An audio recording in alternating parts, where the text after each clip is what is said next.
Hello students, welcome back to my YouTube channel Indian judiciary. आज की video में हम भारतीय न्याय संहिता 2023 के चैप्टर 2 जो कि पनिशमेंट से डील करता है के एमसीक्यूज सॉल्व करेंगे। चैप्टर 1 प्रिलिमिनरी पर बेस्ड एमसीक्यूज हम ऑलरेडी कवर कर चुके हैं। जिन्होंने अब तक वीडियो नहीं देखी है वो जाकर देख सकते हैं। सेशन स्टार्ट करने से पहले मैं आपको बता दूं कि चैप्टर 2 डील करता है सेक्शन 4 टू सेक्शन 13। चलिए टाइम वेस्ट किए बिना स्टार्ट करते हैं आज का सेशन। पहला क्वेश्चन है, how many punishments are given under section 4 of Bharatiya Nyaya संहिता 2023। भारतीय न्याय संहिता 2023 की धारा 4 के अंतर्गत कितनी सजाओं का प्रावधान है? Option A 4, option B 5, option C 6, option D 7। तो करेक्ट आंसर यहाँ पे हो जाएगा हमारा ऑप्शन सी 6। टोटल कितनी पनिशमेंट हमें बताई है भारतीय न्याय संहिता की धारा 4 में? तो धारा 4 हमें बताती है टोटल 6 पनिशमेंट हैं। कौन कौन सी हैं? सबसे पहले आती है डेथ, ठीक है। सेकंड है हमारी लाइफ इम्प्रिजनमेंट। थर्ड है इम्प्रिजनमेंट, जो कि रीग्रेस इम्प्रिजनमेंट भी हो सकता है और सिंपल इम्प्रिजनमेंट भी हो सकता है। चौथा है फोरफीचर ऑफ प्रॉपर्टी। फिफ्थ है फाइन। एंड जो नई ऐड की है punishment, that is community service, ठीक है। ये वाली जो पनिशमेंट है ये न्यू ऐड की है कम्युनिटी सर्विस। तो टोटल यहाँ पर 6 पनिशमेंट हो गई। चलिए नेक्स्ट क्वेश्चन देखेंगे। Question number 2, the appropriate government में without the consent of the offender commute any punishment under this Samhita to any other punishment in accordance with which section of भारतीय नागरिक सुरक्षा संहिता 2023। एप्रोप्रिएट गवर्नमेंट जो कि central government या फिर state government हो सकती है, ऑफेंडर की कंसेंट के बिना, ऑफेंडर की इच्छा के बिना किसी पनिशमेंट को कम्यूट कर सकती है किसी अदर पनिशमेंट में, ठीक है। और इस बात का प्रावधान और ये किस अकॉर्डिंग होगा, ये हमें भारतीय नागरिक सुरक्षा संहिता के कौन से सेक्शन में बताया है, ये हमारा क्वेश्चन है। ऑप्शन देख लेंगे। ऑप्शन ए है section 474, option B section 475, option C section 476 और ऑप्शन डी सेक्शन 477। तो सबसे पहले हम देखेंगे भारतीय न्याय संहिता का सेक्शन 5 जो कि डील करता है कम्यूट ऑफ सेंटेंस से। धारा 5 हमें बताती है कि अप्रोप्रिएट गवर्नमेंट ऑफेंडर की कंसेंट से बिना किसी पनिशमेंट को किसी अदर पनिशमेंट में कम्यूट कर सकती है। किसके अकॉर्डिंग किया जाएगा? तो option A will be the correct answer, section 474 of भारतीय नागरिक सुरक्षा संहिता। सेक्शन 474 ऑफ भारतीय नागरिक सुरक्षा संहिता 2023, ठीक है। इसके अकॉर्डिंग कम्यूट की जाएगी सेंटेंस। अब भारतीय नागरिक सुरक्षा संहिता सेक्शन 474 किससे डील करता है? सेक्शन 474 डील करता है पावर टू कम्यूट सेंटेंस, ठीक है। किसको पावर दी गई है सेंटेंस कम्यूट करने की? तो ये पावर दी है एप्रोप्रिएट गवर्नमेंट को, ठीक है, जो कि सेंट्रल गवर्नमेंट या फिर स्टेट गवर्नमेंट हो सकती है। अब जो सेंटेंस दिया गया है ऑफेंडर को, वो कम्यूट कैसे किया जाएगा according to section 474। Just a minute, screenshot ले लीजिएगा वीडियो पॉज करके अगर किसी को लेना हो तो।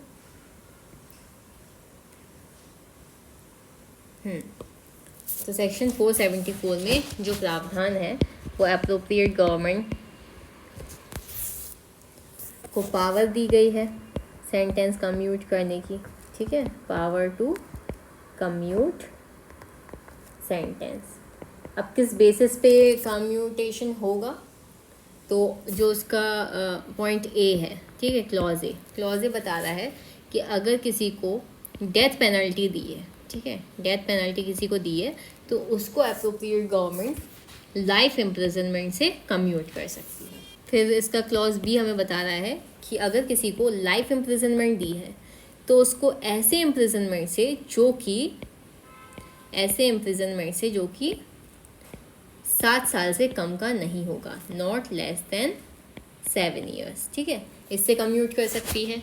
क्लॉज सी बोल रहा है कि अगर किसी को इम्प्रिजनमेंट हुआ है जो कि 7 साल या फिर मोर देन 7 ईयर्स है, ठीक है, 7 साल से ज़्यादा का किसी को अगर कारावास हुआ है तो उसको कैसे कम्यूट किया जाएगा? उसको किया जा सकता है ऐसे कारावास से जो कि 3 साल से कम का नहीं होगा, नॉट लेस देन 3 ईयर्स।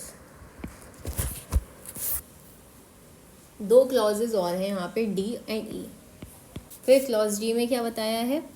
अगर किसी को इम्प्रिजनमेंट दिया है जो कि लेस देन 7 ईयर्स है, ठीक है, 7 साल से कम का अगर किसी को कारावास दिया है तो उसको फाइन से कम्यूट किया जा सकता है। और लास्ट क्लॉज इसका क्लॉज ई बोलता है कि अगर किसी को रिग्रेस इम्प्रिजनमेंट दिया गया है तो उसको सिंपल इम्प्रिजनमेंट से कम्यूट किया जा सकता है, लेकिन ये टर्म उतना ही होगा जितना कि ऑफेंडर को दिया गया है रिग्रेस इम्प्रिजनमेंट में। ठीक है, तो ये हो गया हमारा भारतीय नागरिक सुरक्षा संहिता का सेक्शन 474। ठीक है, आई होप आप लोगों को समझ में आ गया होगा। चलिए नेक्स्ट क्वेश्चन देखते हैं। Question number 3, in calculating fraction of terms of punishment, imprisonment for life shall be reckoned as equivalent to the imprisonment for how many years unless otherwise provided। इस क्वेश्चन को सॉल्व करने के लिए हमें पढ़ना होगा section 6 of Bharatiya Nyaya Samhita. Section 6 से deal कर रहा है fractions of terms of punishment. ठीक है, तो वहाँ पर सेक्शन 6 में लाइफ इम्प्रिजनमेंट को किसके बराबर माना जाता है? ऑप्शन है 10 ईयर्स, 20 ईयर्स, 30 ईयर्स और depends on the offence for which the offender is convicted. तो यहाँ पर करेक्ट आंसर हो जाएगा हमारा ऑप्शन बी 20 ईयर्स। ठीक है, कितने ईयर्स? 20 ईयर्स, जब तक कि अलग से इसका कोई प्रावधान ना हो। तो ध्यान रखिएगा, लाइफ इम्प्रिजनमेंट को 20 ईयर्स के इक्विवेलेंट माना जाता है। ठीक है, चलिए नेक्स्ट क्वेश्चन देखेंगे। Question number 4, where no sum is expressed to which a fine may extend, the amount of fine to which the offender is liable is unlimited but shall not be option A more than of his total income, option B less than 10,000 rupees, option C infinite और option D excessive। अब अगर हम बात करें section 8 भारतीय न्याय संहिता की, तो ये डील करता है amount of fine, liability in default of payment of fine etcetera. जहाँ पर कोई भी टोटल अमाउंट बताया नहीं गया है फाइन का कि फ़ाइन कितना दिया जा सकता है, किस एक्सटेंट तक दिया जा सकता है, किस लिमिट तक दिया जा सकता है, तो जो ऑफेंडर है वो लायबल होगा फ़ाइन देने के लिए। वो अनलिमिटेड तो हो सकता है, असीमित हो सकता है, बट शैल नॉट बी। तो यहाँ पर करेक्ट आंसर हो जाएगा ऑप्शन डी एक्सेसिव। ठीक है, अत्यधिक नहीं हो सकता। ठीक है, तो फाइन जो है वो एक्सेसिव नहीं हो सकता, अत्यधिक नहीं हो सकता, अनलिमिटेड हो सकता है बट एक्सेसिव नहीं हो सकता। चलते हैं नेक्स्ट क्वेश्चन की तरफ। Question 5, in default of payment of fine shall not exceed dash of the term of imprisonment which is the maximum fixed for the offence if the offence be punishable with imprisonment as well as fine। Option A 1/4, option B half, option C 3/4 and option D there is no provision in भारतीय न्याय संहिता 2023 to extend punishment in default of payment of fine। तो यहाँ पर correct answer हो जाएगा option A. Option A will be the correct answer 1/4। ठीक है, हम बात करें सेक्शन 8 सब सेक्शन 3 की, तो वहाँ पर ये प्रावधान है कि जब किसी को इम्प्रिजनमेंट के साथ फ़ाइन की पनिशमेंट दी जाती है, ठीक है, और अगर वो फ़ाइन पे नहीं करता है तो फ़ाइन की जगह अगेन उसके इम्प्रिजनमेंट को एक्सटेंड कर दिया जाएगा। ठीक है, एक्सटेंड कर दिया जाएगा किसको, इम्प्रिजनमेंट को। अब कितना किया जाएगा, तो लिखा हुआ है सेक्शन 8 के सबसेक्शन 3 में साफ साफ कि जो उस ऑफेंस के लिए मैक्सिमम इम्प्रिजनमेंट दिया है उसका 1/4 टर्म, ठीक है, 1/4 हिस्सा उसको और कारावास दिया जाएगा। एग्जाम्पल से समझेंगे। देखिए, मान लीजिए किसी को 1 साल की सज़ा सुनाई, साथ में फ़ाइन, ठीक है। अब यहाँ पर उसने फ़ाइन तो दिया नहीं, अब फ़ाइन की जगह क्या हुआ, 1 साल में कितने महीने होते हैं, 12, ठीक है। 12 का 1/4 करेंगे जब हम, तो आ जाएगा 3 मंथ्स, ठीक है। तो यहाँ पे उसको फ़ाइन नहीं दिया तो 1 साल की पनिशमेंट तो उसने कंप्लीट कर ली है, साथ में फ़ाइन ना देने पे उसको 1/4 पनिशमेंट और भुगतनी होगी, वो हो जाएगी हमारी 3 मंथ्स, ठीक है।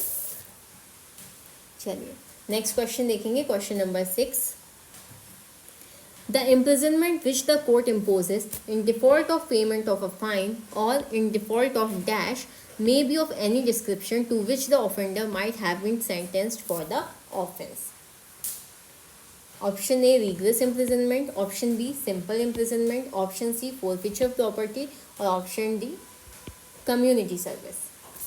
अब सेक्शन 8 का सबसेक्शन 4 बोल रहा है इम्प्रिजनमेंट जो कि कोर्ट के द्वारा दी गई है फाइन पे ना करने पर, और दूसरा क्या, ऑप्शन डी करेक्ट आंसर होगा यहाँ पे, कम्युनिटी सर्विस, ठीक है। कम्युनिटी सर्विस नहीं करने पर और फाइन के डिफॉल्ट में उस ऑफेंडर को किसी भी डिस्क्रिप्शन का इम्प्रिजनमेंट दिया जा सकता है, वेदर सिंपल इम्प्रिजनमेंट और वेदर और रिगरस इम्प्रिजनमेंट जो उस ऑफेंस के लिए प्रावधान किया गया, ठीक है।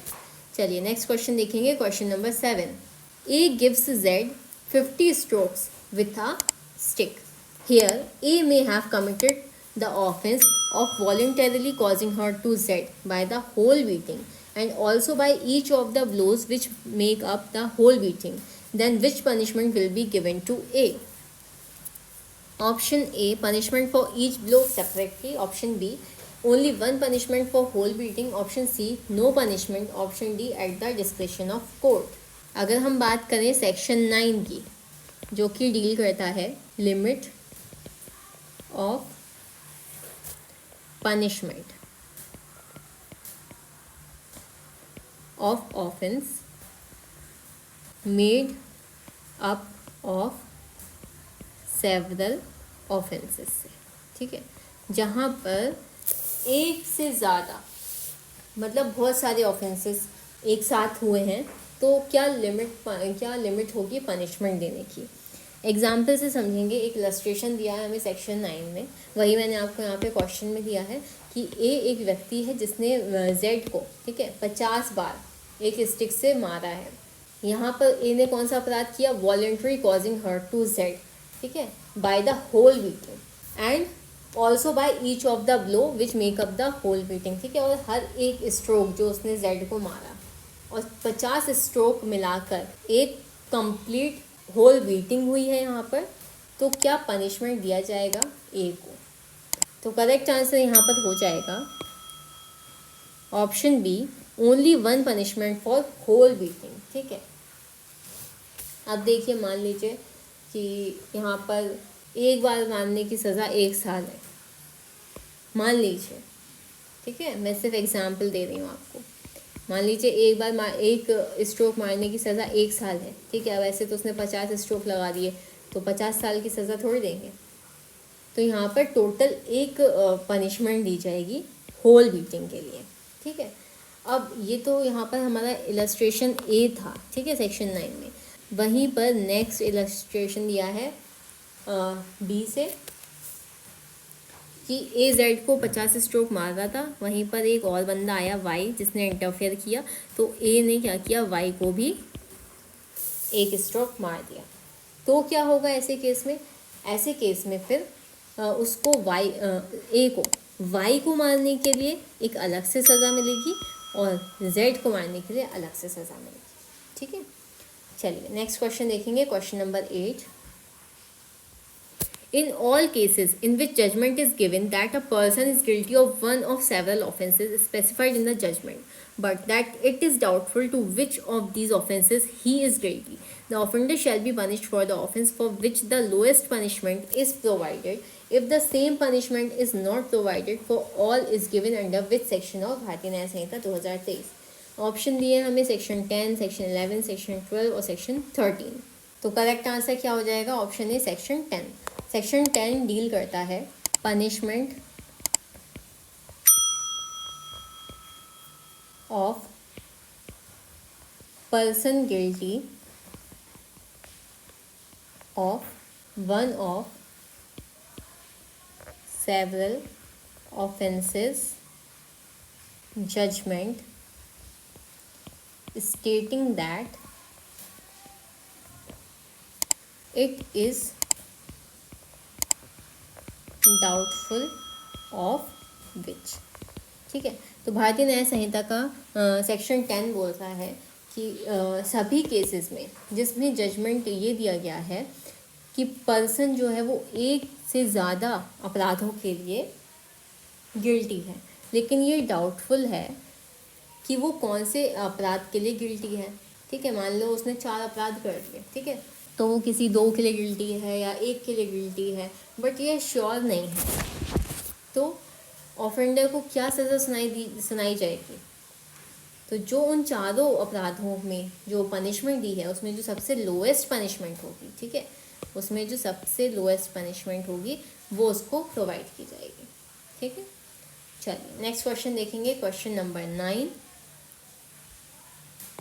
In executing a sentence of solitary confinement, such confinement shall in no case exceed how many days at a time? Option A 15 days, option B 30 days, option C 14 days और ऑप्शन डी 45 days। जब हम section 12 पढ़ेंगे भारतीय न्याय संहिता का, तो section 12 deal करता है limit of solitary confinement से। ठीक है, क्या लिमिट दी है? जहाँ सॉलिटरी कन्फाइनमेंट का निष्पादन किया जा रहा है तो किसी भी केस में ऐसा कन्फाइनमेंट जो है 14 दिन से ज़्यादा का नहीं होगा विथ इंटरवल्स। ठीक है, एक बार में 14 दिन से ज़्यादा किसी भी व्यक्ति को सॉलिटरी कन्फाइनमेंट के लिए नहीं भेजा जा सकता। और साथ ही में सेक्शन 12 हमें ये बता रहा है कि अगर किसी को इम्प्रिजनमेंट दिया है 3 मंथ से ज़्यादा का, ठीक है, 3 मंथ से ज़्यादा का है अगर इम्प्रिजनमेंट, तो वहाँ पर सॉलिटरी कन्फाइनमेंट जो है वो 7 days से ज़्यादा का नहीं होगा इन अ मंथ विथ इंटरवल्स। ठीक है, ऑफ द होल इम्प्रिजनमेंट। ठीक है, तो ये आपको याद रखना है कि एक बार में 14 दिन से ज़्यादा का सॉलिटरी कन्फाइनमेंट नहीं दिया जा सकता। ठीक है, लास्ट क्वेश्चन देखेंगे आज के सेशन का। Which statement is correct regarding to solitary confinement? The offender shall be kept in solitary confinement for any portion और portions of the imprisonment to which he is sentenced not exceeding 3 months in the whole. Option A, a time not exceeding 1 month if the term of imprisonment shall not exceed 6 months. Option B, a time not exceeding 2 months if the term of imprisonment shall exceed 6 months and shall not exceed 1 year. A time not exceeding 3 months if the term of imprisonment shall exceed 1 year. और option D है all above। ठीक है, तो इसमें से कौन सा statement जो है करेक्ट है सॉलिटरी कन्फाइनमेंट को लेकर? ये हमें भारतीय न्याय संहिता का सेक्शन 11 पढ़ना होगा जो कि डील करता है सॉलिटरी कन्फाइनमेंट से। और यहाँ पर तीनों ही स्टेटमेंट जो है वो सही दिए गए हैं और करेक्ट आंसर हो जाएगा आपका ऑल ऑफ दी अबव। अगर 6 मंथ तक का इम्प्रिजनमेंट दिया है तो सॉलिटरी कन्फाइनमेंट का जो टाइम होगा वो 1 महीने से ज़्यादा का नहीं होगा। अगर इम्प्रिजनमेंट 6 महीने से ज़्यादा लेकिन 1 साल से कम का है तो वहाँ पे कन्फाइनमेंट 2 मंथ से ज़्यादा का नहीं होगा। और अगर इम्प्रिजनमेंट 1 साल से ज़्यादा का है तो वहाँ पर सॉलिटरी कन्फाइनमेंट 3 महीने से ज़्यादा का नहीं होगा। ठीक है, इसलिए तीनों ही आपके ऑप्शन करेक्ट हैं अकॉर्डिंग टू सेक्शन 11। चलिए लास्ट में आपसे एक क्वेश्चन पूछ रही हूँ मैं, इसका आंसर आपको हमें कमेंट सेक्शन में देना है। Whoever having been convicted by a court in India of an offence punishable under which chapter or which chapter of this Sanhita with imprisonment of either description for a term of 3 years or upwards shall be guilty of any offence punishable under either of those chapters with like imprisonment for the like term shall be subject for every such subsequent offence to imprisonment for life or to imprisonment of either description for a term which may extend to 10 years.